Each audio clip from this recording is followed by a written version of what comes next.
Let's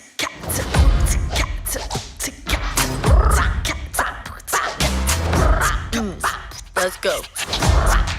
I'm Maylin Lee. I wear what I want, say what I want, 24/7, 365. So first of all, I would like to know, Domee, you said yesterday during the press conference that with Bao, you were able to explore the mother-son relationship, but you needed more for the mother-daughter relationship. Why is that?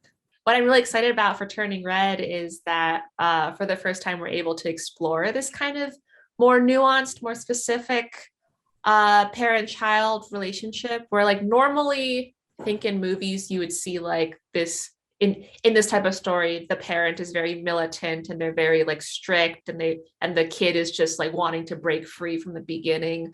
Well, that's not the case with our movie. And I think with my experience, but also with a lot of immigrant kids and like Asian kids experiences in that they genuinely do love their parents and they do want to be a good kid for their parents. They want to make them proud. They enjoy spending time with them, but at the same time, when they hit that age, when they hit puberty, they're starting to change and starting to turn into a completely different person from their parents. How was for you to build this huge world, all that it feels so well mixed?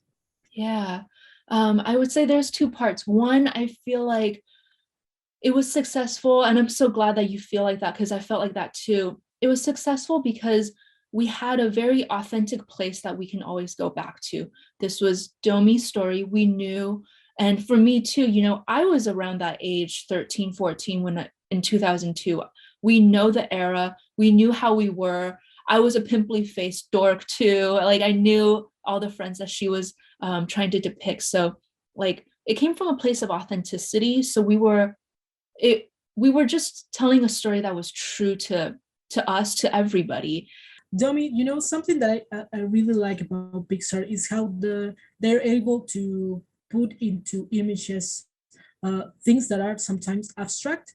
And here we have something that it is, sometimes we see it in our body, that the changes from adolescence, but we are not so able to materialize. So how was it for you to be able to do this and turn it into an animal, a giant animal, because it's crazy, but it also works so well? Yeah, I just feel like there hasn't been a movie that has depicted or tried to depict puberty. And it just seemed like a really fun challenge for us to tackle. And it's also like such a universal thing that everyone goes through too. So it just felt like the perfect kind of topic to try to tackle with animation.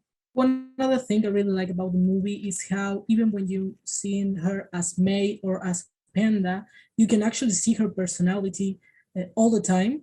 How was for you to be able to create this whole thing that it has to be a little girl, but also has to be a giant animal? I just love this idea that she's like, oh, she transforms into this little girl into this like red panda, and it's ultra fluffy and poofy and big, because I feel like I've always felt like that as a teenage girl, that there was something wild and uncontrollable inside of me. I don't know why at the time I would just explode and feel sad at one moment, angry in the other, and then be boy crazy. But like having the chance to like design this world and to depict a girl and a red panda was just so therapeutic, because oh my gosh, that's how I felt at the time.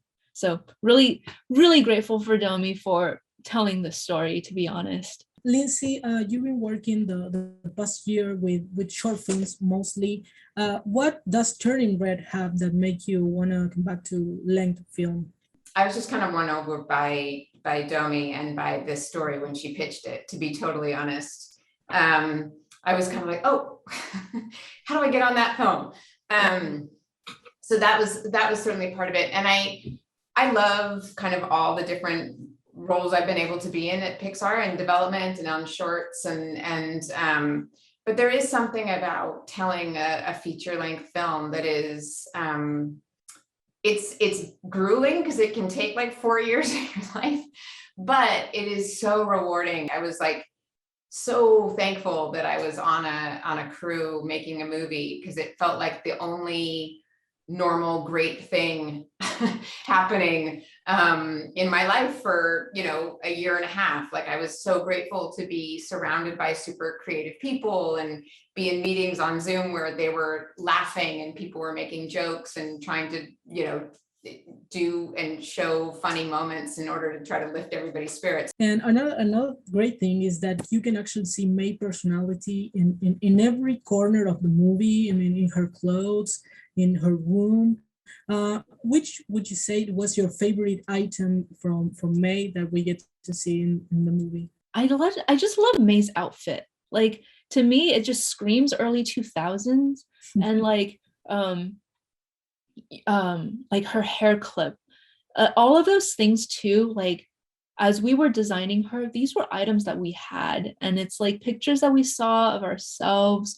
Like Domee was wearing like skirts with leggings, and you know, like I had the sneakers, and like we had the like cardigans because we were trying to dress all preppy at some point. You know, we were exploring different styles as we were growing up. And so I guess like the thing that I loved about May and is just she looks like us. As you were saying, this has a lot of metaphors actually, and one is of course the color red, that it has so many meanings in this movie.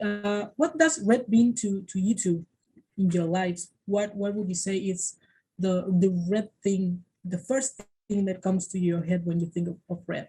Of red, like passion. Yeah, which I feel like the movie and May has a lot of, and it's just bold and it's in your face, and I think it just perfectly, it's the color to describe the movie. For me, it's like anytime you hear the word red, it's like seeing red. It's like you're so angry or you're so frustrated, or I don't think either one of us have faces that we don't have good poker faces. Like we show all of our emotion on our face instantly. And I think that's, I don't know, I just love that is celebrated in this film. Like the fact that like, even if she wanted to, she couldn't hide it. How is it for you as a designer to work with such a strong color as it is red, and it has to be blending in every aspect of the movie? I think the most challenging part in the beginning was just coming up with kind of a way that we wanted to organize the world. And once we knew how we want to organize it, then everything just really fell into place. So for example, you know, we were talking about May being red and Ming being green. It really all started with the red panda. We knew we wanted a red panda to depict May, and red pandas are red. So we're like, May has to be red. And then from there, we're like, okay, so then Ming is the exact opposite. So let's make her complementary color. So then let's choose green. And then from there, you know, we can choose the color of the room and the color of the house and color of the temple. All of that kind of just, you know, like it just kind of decided for itself because we landed the main characters.